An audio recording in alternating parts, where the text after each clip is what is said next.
ఒక కుటుంబంలో పిల్లాడికి అందరి ప్రశంస కంటే తండ్రి ప్రశంస ఎక్కువ ఆనందాన్ని కలిగిస్తుంది. కానీ తండ్రి అంత ఈజీగా ప్రశంసించడు. ఏదైనా గొప్ప పని చేస్తేనే శభాష్ అంటూ భుజం తట్టి అభినందిస్తాడు. ఈ సృష్టిలో అందరికంటే తండ్రి ప్రశంసకు విలువ ఉంటుంది. కానీ తండ్రి ప్రశంస అంత సులభంగా పిల్లలకు లభించదు.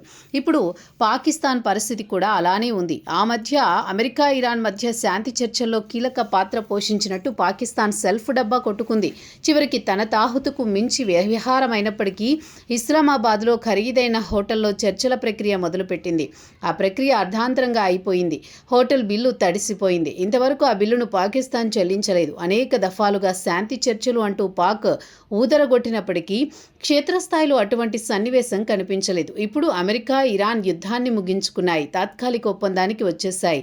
ఇదంతా జరిగిన తర్వాత ట్రంప్ తన ఒక్క మాటలో కూడా పాక్ గురించి ప్రస్తావించలేదు. ఇరాన్ కూడా మాట్లాడలేదు. చివరికి గల్ఫ్ దేశాలు కూడా ఏమాత్రం పాక్ గురించి ఒక్క మాట కూడా వివరించలేదు. దీంతో పాక్ పరువు మరోసారి అంతర్జాతీయ స్థాయిలో పోయింది.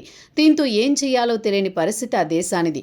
ఇవన్నీ ఇలా ఉన్నా సరే, గతంలో తాము శాంతి చర్చల ప్రక్రియలో కీలక పాత్ర పోషించాం కాబట్టి, యుద్ధం ముగింపులో పాల్గొన్నాం కాబట్టి తమ స్థాయిని భారత్ గుర్తించి ఉంటే బాగుండేదని పాక్ పదే పదే కలవరపడింది.